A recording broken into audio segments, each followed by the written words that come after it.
Good morning, students. I, Yash Santwani from Shiv Jyoti Educational Group. I welcome you all to this video lecture for class 11th accountancy. So class, let's start with the chapter, that is chapter number 11 as per the NCERT, and the name of the chapter is accounts from incomplete records. And if we talk about DK Goel, then it will be chapter number 23. Class basically इस chapter में क्या है मैं आपको बता दूं कि incomplete records हमारे पास में होते हैं, यानी कि हम लोग सिंगल एंट्री सिस्टम या फिर डबल एंट्री सिस्टम फॉलो तो कर रहे हैं, लेकिन हमारे पास में इंफॉर्मेशन पूरी नहीं है, और उस इनकम्प्लीट इंफॉर्मेशन से हम लोगों को हमारी पूरी फाइनेंशियल स्टेटमेंट्स प्रिपेयर करनी होती हैं, या जो भी कुछ इंपॉर्टेंट कैलकुलेशंस है वो इंपॉर्टेंट कैलकुलेशंस हमें कैलकुलेट करनी होती हैं. So this will be the basic objective that we have to achieve in this particular chapter. And for achieving this objective, we are having some different kind of methods with us. But before moving further, as per the latest syllabus for session 2021, I would like to tell you. So class, पहले हम लोगों को इस particular chapter के अंदर एक तो profit calculate करना सीखना है. ओके, यानी कि आपके पास में कुछ डिटेल्स दे रखी होंगी, उन डिटेल्स को यूज करके आपको अपना प्रॉफिट फॉर द ईयर या profit during the year calculate करना होगा. और जैसा कि हम बात कर रहे हैं कि अभी जो रिडक्शन या जो भी रिड्यूस हुआ है हमारा सिलेबस, उसमें इस पर्टिकुलर चैप्टर में से भी कुछ चीज़ें हटाई गई हैं, and that you are not required to prepare the financial statements on the basis of incomplete records. Okay, यानी कि हमारे पास में अगर हम डीके गोयल की बात करते हैं तो इलस्ट्रेशन नंबर 14 के आगे एक टॉपिक आता है preparation of financial statements from incomplete records. वो टॉपिक पूरा की पूरा रिमूव हो गया है, तो अब इस चैप्टर में ज़्यादा कुछ नहीं है, दो तीन चीज़ें ही हैं. उसको स्टार्ट करते हैं. सबसे पहले हम लोग आज जो देख रहे हैं वो है क्लास हमारे पास में calculation of profit. The very first thing that we are dealing with this in this particular chapter is your calculation of profit. Now class, for this you just have to remember a formula, and that is that profit is equals to, हम जो profit calculate करते हैं वो करते हैं हम लोग closing capital. हम लोगों के पास में कुछ क्लोजिंग कैपिटल का अमाउंट हो, उसमें से माइनस कर देते हैं हम हमारी ओपनिंग कैपिटल को, तो हम लोगों के पास में प्रॉफिट ड्यूरिंग द ईयर आ जाता है class. If you all remember the things related to your financial statements, तो वहाँ पर हम लोग हमारे बैलेंस शीट के अंदर क्लास कैपिटल लिखते थे, और फिर उसके अंदर हम लोग हमारी प्रॉफिट को ऐड करते थे, तो हमारे पास में हमारी क्लोजिंग कैपिटल आ जाती थी. Is it clear? In the same manner what we have to do over here is कि हमारे पास में क्लोजिंग कैपिटल गिवन होगा, ओपनिंग कैपिटल होगा, so we have to reduce our opening capital from the closing one, and then we will be arrived with the profit figure. All right, and like if we go with the examples, so we are having some very good examples in our books. Okay, but there is a problem. एक यहाँ पे problem ये है class कि कई बार हम लोगों को ये ओपनिंग कैपिटल का अमाउंट नहीं दिया हुआ होता. Is it clear? आप लोगों ने पहले भी चीज़ें देखी हैं, जब ओपनिंग कैपिटल दी हुई नहीं होती तो हम लोगों ने अकाउंटिंग इक्वेशन में भी देखा था कैसे इसको करते हैं. तो सिमिलरली यहाँ पर भी ओपनिंग कैपिटल का अमाउंट हमें दिया हुआ नहीं होता है, तो हम लोगों को ये ओपनिंग कैपिटल कैलकुलेट करना पड़ता है. And how you will going to calculate this opening capital, ये हम लोग एक इलस्ट्रेशन से देख रहे हैं. So right now we are dealing with illustration number 1. I am right now carrying this edition of DK Goel, and I am at page number 23.6 dealing with illustration number 1. यहाँ पे हमारे पास में कुछ इन्फॉर्मेशन है class. Capital at the beginning of the year is rupees 8 lakh. Capital at the end of the year is rupees 6,20,000. Drawings made during the year and additional capital introduce during the year. तो ये illustration में आपको opening capital भी दे रखा है, closing capital भी दे रखा है, साथ में कुछ एडिशनल चीज़ें भी दे रखी हैं, और उन्होंने डायरेक्टली आपसे अपना प्रॉफिट कैलकुलेट करने के लिए बोला है.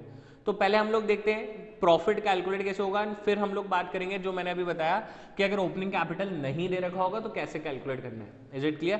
पहले एक बार प्रॉफिट कैलकुलेट करने वाली चीज़ों को देख लेते हैं as per the illustration number 1. So class, let's start solving our very first illustration, that is illustration number 1. तो मैं एक बार यहाँ पे सारी डिटेल्स लिख लेता हूँ क्लास. यहाँ पे हमारे पास में ओपनिंग कैपिटल है. ओपनिंग कैपिटल दे रखा है class of rupees 8 lakh. 8 lakh rupees का ओपनिंग कैपिटल है. उसके अलावा क्लोजिंग कैपिटल प्रोवाइडेड है क्लास हम लोगों को 6,20,000 रुपीज का. Is it clear? उसके अलावा ड्रॉइंग्स, प्रोपराइटर ने कुछ ड्रॉइंग्स करी हैं, उसका अमाउंट अवेलेबल है क्लास हम लोगों को 2,50,000 रुपीज का. और उसी के साथ में कुछ एडिशनल कैपिटल भी आपको प्रोवाइड कराया हुआ है, additional capital, and that is of ₹30,000 and what you have to calculate, you have to calculate your profit. Now how you will deal with it. एक सिंपल सा रूल है, हर वो चीज जो हमारे कैपिटल को कम करती है हम उसको ऐड बैक करेंगे, और जो हमारे कैपिटल को बढ़ाती है हम उसको लेस कर देंगे. Is it clear? यानी कि अगर आपके पास में ड्राइंग्स है, ड्राइंग्स आपकी कैपिटल को कम करता है, ठीक है, तो हम लोग उस ड्राइंग्स को ऐड करेंगे. सिमिलरली यहाँ पर हमारे पास में एडिशनल कैपिटल है, एडिशनल कैपिटल हमारी कैपिटल को इंक्रीज करता है, तो हम इसको लेस कर देंगे. So what we have to do, we just have to prepare a format over here. एक पर्टिकुलर्स और अमाउंट का फॉर्मेट बनाएंगे क्लास हम लोग for solution. Particulars and then amount in rupees. सबसे पहले यहाँ पे लिखेंगे हम हमारी closing capital, closing capital which is of ₹6,20,000. 6,20,000 rupees की क्लास हमारे पास में क्लोजिंग कैपिटल है. इसमें ऐड कर देंगे हम हमारा drawings, we have to add back our drawings, and drawings है क्लास हम लोगों के पास में 2,50,000 रुपीज की. तो टोटल आ जाता है यहाँ पे हमारे पास में क्लास 8,70,000 रुपीज का. इसमें से लेस करेंगे, लेस करना है हमें एक तो हमारा एडिशनल कैपिटल को, additional capital will be deducted, that is of ₹30,000, and along with this you have to less your opening capital also. Is it clear? ठीक है, ओपनिंग कैपिटल को भी हम लोग लेस करेंगे. तो ओपनिंग कैपिटल है क्लास हमारे पास में 8 लाख रुपीज का. सो इन शॉर्ट आपके पास में जो रिजल्ट आएगा that will be directly your profit. और आप देख सकते हैं 870 minus 8,30,000, so the profit amount will be of ₹40,000. This will be the final outcome and this will be the thing that is being required in the question. Okay, profit calculate करने के लिए बोला था, कुछ हम लोगों को amounts दे रखे थे related to our capital. We have utilized those amounts and then we have calculated our profit. Now this was a very basic illustration for the incomplete records. यहाँ पर अभी हमारे पास में opening capital भी था, सारी details भी दे रखी थी, but the major part is कि अगर हम लोगों को कोई भी इंफॉर्मेशन इसमें से नहीं दे रखी होगी तब आपको क्या करना है. And for this we will be dealing with illustration number 2 right now. Okay, तो हम लोग इलस्ट्रेशन नंबर 2 देख लेते हैं. I request you all to kindly carry your book along with you while you are watching this videos, and also you have to have your register and pen with you so that you can solve along with us. So class illustration number 2 में आपको जो चीज़ें दे रखी हैं मैं बता देता हूँ. आपको यहाँ पे बोला गया है कि सिंगल एंट्री बुक मेंटेन कर रहे हैं, ठीक है, और हम लोगों के पास में क्लास ओपनिंग कैपिटल अवेलेबल है. ओपनिंग कैपिटल उन्होंने दे रखा है आपको 3 लाख रुपीज़ का, और ईयर एंड के लिए उन्होंने आपको कुछ अलग अलग डिटेल्स दे रखे हैं which are related to your balance sheet. यानी कि आपको cash at bank, furniture, machinery, debtors, stock, creditors, bills payable, ये सारी चीजें दे रखी हैं और कुछ एडिशनल इन्फॉर्मेशन दे रखा है. And they are asking us to calculate the amount of the profit. Is it clear? Now the things are कि हमारे पास में ओपनिंग कैपिटल है, क्लोजिंग कैपिटल नहीं है, लेकिन क्लोजिंग कैपिटल के लिए उन्होंने हमें बैलेंस शीट अवेलेबल करा रखी है. अब अगर आपको ध्यान हो क्लास, हम लोगों ने accounting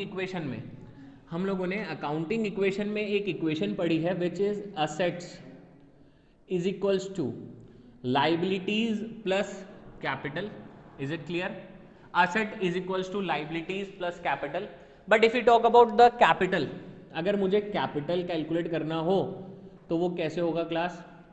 capital is equals to, ये लाइबिलिटीज इधर चल जाएगा, then it will be become assets minus liabilities. Is it clear? और अगर मैं एक बैलेंस शीट का फॉर्मेट प्रिपेयर करता हूँ यहाँ पे for the sole proprietor, I can also calculate it with the help of this balance sheet format. Balancing figure के तौर पे हम हमारा क्लोजिंग कैपिटल कैलकुलेट कर सकते हैं. At the year and 31st of March 2017 हम लोगों को क्लोजिंग कैपिटल कैलकुलेट करना है. तो एक एक करके यहाँ पे वैल्यूज पुट ऑन करते हैं क्लास हम लोग. कैश दे रखा था हम लोगों को 25,000 रुपीज़ का. Is it clear? फिर उसके बाद में फर्नीचर दे रखा है क्लास हम लोगों को ऑफ ₹2,20,000. उसके बाद में फिर हम लोगों को क्लास मशीनरी दे रखा है, मशीनरी फॉर ₹75,000. इसी के साथ में क्लास हम लोगों को डेटर्स दे रखे हैं फॉर द रुपीज 40,000।